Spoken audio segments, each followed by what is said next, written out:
Telangana assembly के budget इजलास के दौरान TGSRTC के बकायाजात और माली सूरत हाल पर बहस हुई। BRS के सीनियर रहनुमा T हरीश राव ने इस ज़िम्मे में हुकूमत से वजाहत तलब की। इन्होंने कहा कि RTC पर तकरीबन 9,200 करोड़ रुपए के बकायाजात हैं और मुलाजमीन के मसाइल, PRC के नफाज, यूनियन की बहाली और नई बसों की खरीदारी के बारे में हुकूमत को वाज़ेह मौक़िफ़ पेश करना चाहिए। इस पर जवाब देते हुए वज़ीर ट्रांसपोर्ट पूनम प्रभाकर ने कहा कि हुकूमत की मदद से TGSRTC को धीरे धीरे मुनाफा बख्श बनाया जा रहा है। हुकूमत माली ताउन फराहम कर रही है, जबकि मुलाजमीन और दीगर मसाइल का जायज़ा लेकर उनका मरहलेवार हल निकाला जाएगा। అధ్యక్ష, మొన్న గవర్నర్ గారి ప్రసంగంలో మహిళలకు 9,200 కోట్ల రూపాయలు ఆదా అయిందని చెప్పారు. అధ్యక్ష, మరి 9,200 కోట్లు రాష్ట్ర ప్రభుత్వం ఆర్టీసీకి చెల్లించిందా, చెల్లించలేదా? ఒకవేళ బకాయి ఉంటే ప్రభుత్వం ఎంత బకాయి ఉందో మంత్రి గారు చెప్పాలి. Question number 1. క్వశ్చన్ నెంబర్ 2 అధ్యక్ష, ఆర్టీసీ లాభాల్లో ఉందా, నష్టాల్లో ఉందా? ఒకవేళ లాభాల్లో ఉంటే కార్మికులకు ఇవ్వాల్సినటువంటి బెనిఫిట్స్, ఏరియర్స్ కానీ వాళ్ళ CCS కానీ ఎందుకు ఇవ్వడం లేదో మంత్రి గారు చెప్పాలి. మూడోది అధ్యక్ష, కొత్తగా మరి PRC డ్యూ ఉన్నది 3 ఏళ్ల నుంచి. కొత్త PRC ఆర్టీసీ ఉద్యోగులకు ఎప్పటి నుంచి ఇస్తారో కూడా మంత్రి గారు చెప్పాలి.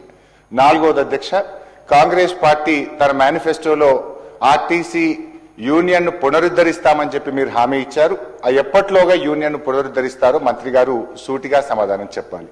ఫిఫ్త్ క్వశ్చన్ అధ్యక్ష, గత BRS ప్రభుత్వం ఆర్టీసీ ఉద్యోగులను ప్రభుత్వ ఉద్యోగులుగా గుర్తిస్తూ మేము ఆనాడు గెజిట్ కూడా నోటిఫికేషన్ చేయడం జరిగింది. మరి వాళ్ళను డేట్ ఆఫ్ అపాయింట్మెంట్ ఎప్పటి నుంచి వారిని ప్రభుత్వ ఉద్యోగులుగా గుర్తిస్తారో కూడా మంత్రి గారు సూటిగా చెప్పాలి. లాస్ట్ క్వశ్చన్ అధ్యక్ష, మరి చాలా నియోజకవర్గాల్లో, చాలా డిపోల్లో, ఈవెన్ నా సిద్దిపేట డిపోలో కూడా బస్సుల సంఖ్య తక్కువగా ఉంది. కొత్తగా ప్రజలు బస్సులు వేయాలని అడిగితే డిపో మేనేజర్తో మాట్లాడితే బస్సులు లేవు, బస్సుల సరిపడా మాకు అవకాశం లేదు అని చెప్పి డిపో మేనేజర్లు చెప్తా ఉన్నారు. ట్రాఫిక్ అనుగుణంగా కొత్త బస్సులు ఇచ్చే ఆలోచన ఏమైనా ఉందా? మరి ఇప్పటికే టైం అయిపోయినటువంటి బస్సులను కొత్త బస్సులతో రిప్లేస్ చేసే ఆలోచన ప్రభుత్వానికి ఏదైనా ఉందా? మంత్రి గారు సూటిగా సమాధానం చెప్పాలని మీ ద్వారా కోరుతున్నాను. ఆర్టీసీని ఆపరేషనల్ ప్రాఫిట్ లోకి తీసుకెళ్తా ఉన్నాము. ప్రభుత్వము తప్పకుండా ఆర్థిక సహకారం అందిస్తుంది కాబట్టి ఇలా ఆర్టీసీ ప్రగతి రథచక్రాలు ముందుకు కదులుతా ఉన్నాయి. ఆర్టీసీ 81% పైన ఆక్యుపెన్సీ రేట్ తోటి ఇలా ఎంటైర్ స్టేట్ లో ఒక లైఫ్ లైన్ గా ప్రతి పల్లెకి ఇలా మహిళలను తీసుకొని, ప్రజలను తీసుకొని చేస్తా ఉన్న సందర్భంగా తప్పకుండా మా బాధ్యత సభ్యులు చెప్పినటువంటి ఇంకా సమస్యలు ఉంటాయి. हैदराबाद में तेलंगाना हज कमेटी हज 2026 की तैयारियों के सिलसिले में मसरूफ़ है। स्टेट हज कमेटी चेयरमैन मौलाना सैयद गुलाम अफजल बयाबानी अलमारूफ खुसरो पाशा ने नामपल्ली गवर्नमेंट एरिया अस्पताल और किंग कोटी गवर्नमेंट अस्पताल का दौरा किया, जहाँ इन्होंने आज़मीन हज के लिए जारी मेडिकल स्क्रीनिंग और वैक्सीनेशन कैंप का जायज़ा लिया। चेयरमैन ने आज़मीन हज के लिए फराहम की जा रही तिब्बी सहूलतों और इंतजाम का मुआयना किया और मुतल्लका हुक्काम को ज़रूरी हिदायत जारी की। इस मौके पर हज कमेटी के अरकान मोहम्मद लईक, डॉक्टर सैयद अजहर अली और मोहम्मद मुजीबुद्दीन के अलावा दीगर ओहदेदारान भी मौजूद थे।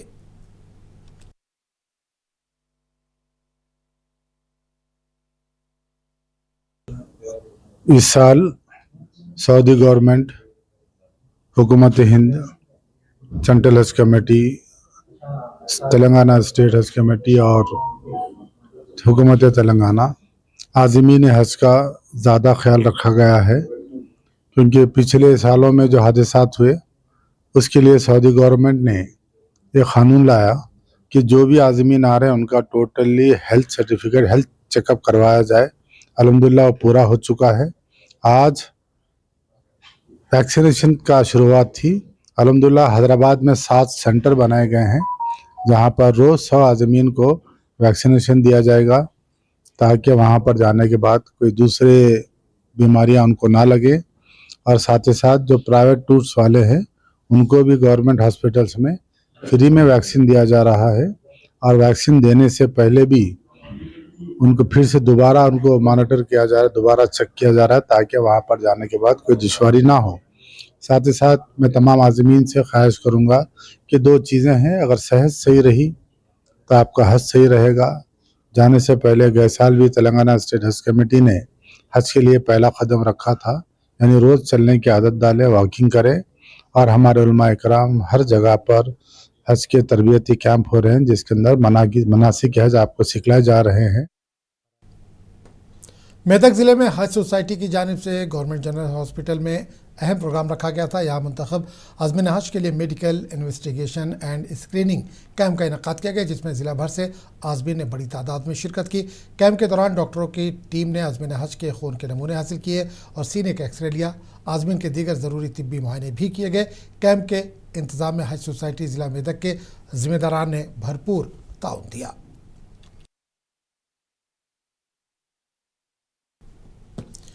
जिला संगारेड्डी के न्यालकल मंडल से खबर है, रुकमापुर गांव में 100 साल कदीम कब्रिस्तान को मिसमार किए जाने की खबर है, जिसके बाद मुतासरा खानदानों ने सख्त कार्रवाई का हुक्म से मुतालबा किया। मुतासरीन के मुताबिक यह कब्रिस्तान वक्फ बोर्ड के गजट में दर्ज है, इसके बावजूद सेलिब्रिटी ग्रुप ने इसे मिसमार कर दिया। इस सिलसिले में मंडल तहसीलदार को इतला देने के बावजूद कोई कार्रवाई नहीं की गई, जिस पर मुकामी लोगों ने नाराजगी का इजहार किया। पीर के रोज़ मुतासरा खानदानों ने ज़हीराबाद आरडीओ दफ्तर, तहसीलदार और पुलिस हुक्काम को इस ज़िम्न में तहरीरी याददाश्त पेश की और मुतालबा किया कि कब्रिस्तान को नुकसान पहुँचाने वालों के खिलाफ सख्त कानूनी कार्रवाई की जाए। मुतासरीन का यह भी इल्ज़ाम है कि कुछ अफराद की जानिब से इन्हें धमकियाँ दी जा रही हैं और ज़मीन छोड़ने के लिए दबाव डाला जा रहा है। रुकमापुर का है, जागीरदार आए हम लोग। कदीम कब्रिस्तान है वो, तकरीबन 200 साल का है। वो 3 महीने पहले जैसे मेरे घर को आए थे माजी सरपंच के बेटे शकील, आके बोले कि कल परसों आओ मियाँ हदनूर को, मैं तुमको बयान के तौर देता हूँ पैसे, बाद में होने के बाद देता हूँ। बयान देते कब्रिस्तान का? अच्छा, कब्रिस्तान का बयान देता हूँ मैं। बयान लेने के बाद साइन कर दो, पूरे पैसे दिलाया तो उसके बाद जो है तोड़म तोड़ी कर लेते हैं हम। बोल सेलिब्रिटी कौन से वेंचर वाले कर रहे हैं? सेलिब्रिटी वेंचर वाले।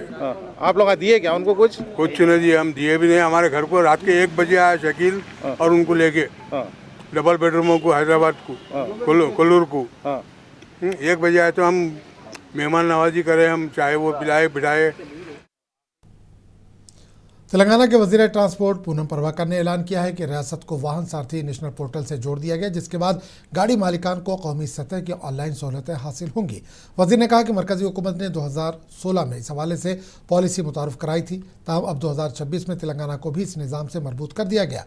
इन्होंने बताया कि अब गाड़ियों के रजिस्ट्रेशन का अमल बराह रास्त शोरूम्स में ही मुकम्मल किया जा सकेगा, जिससे आवाम को आसानी होगी। पूनम प्रभाकर ने मजीद कहा कि आज से दूसरी ज़ाती गाड़ी की ख़रीदारी पर इजाफी 2% चार्ज ख़त्म कर दिया गया है और अब लोग बगैर किसी इजाफी फ़ीस के 1 से ज़्यादा गाड़ियाँ भी खरीद सकेंगे। पूरे प्रदेश वाहन सारथी में कभी का शामिल हुए, वो इंटीग्रेटेड हुए थे। तेलंगाना एक ही स्टेट उसमें नहीं था, तो हम लोग तेलंगाना ट्रांसपोर्ट डिपार्टमेंट के तरफ से आज फैसला करके वाहन सारथी में हमने इंटीग्रेट किया है। इससे हम देश में पूरा प्रदर्शन के साथ नेशनल लेवल में डाटा में हम लोगों की। जगत्याल शहर से खबर है, 10वीं जमात के पब्लिक इम्तहानात के इनेकाद में गड़बड़ सामने आई है। हाई स्कूल में सेंटर मुकर्रर होने के बावजूद इम्तहानात जूनियर कॉलेज में मुनक़िद किए गए। श्रीनिधि स्कूल के लिए मुकर्रर इम्तहानी मरकज़ को अचानक श्री चैतन्य जूनियर कॉलेज में मुंतकिल करने से तलबा और वालिदैन में उलझन पैदा हुई। इम्तहान के वक्त सेंटर की तब्दीली पर कई लोगों ने नाराज़गी का इजहार किया।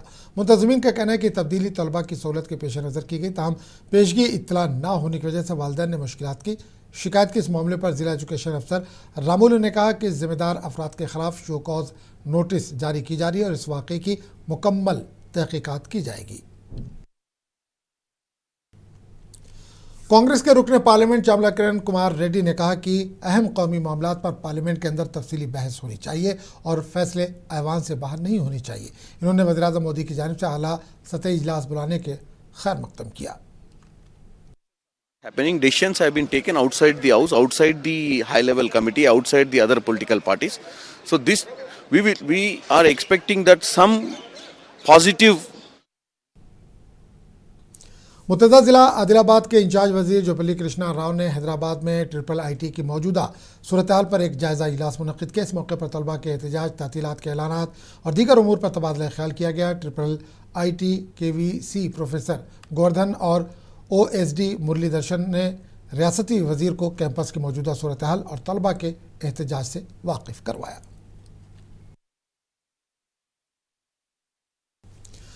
हैदराबाद की पुलिस ने क्यूनेट MLM स्कैंडल पर बड़ा क्रैकडाउन किया है। सिटी पुलिस की SIT ने विहान डायरेक्टर सेलिंग क्यूनेट के जरिए करोड़ों रुपए रकम के गैर कानूनी की गर्दिश स्कीम का पर्दाफाश किया।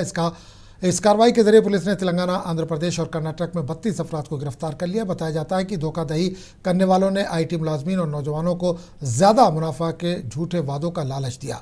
हैदराबाद के पुलिस कमिश्नर ने अवाम से कहा कि वो जल्दी अमीर बनने के जाल में ना फंसे।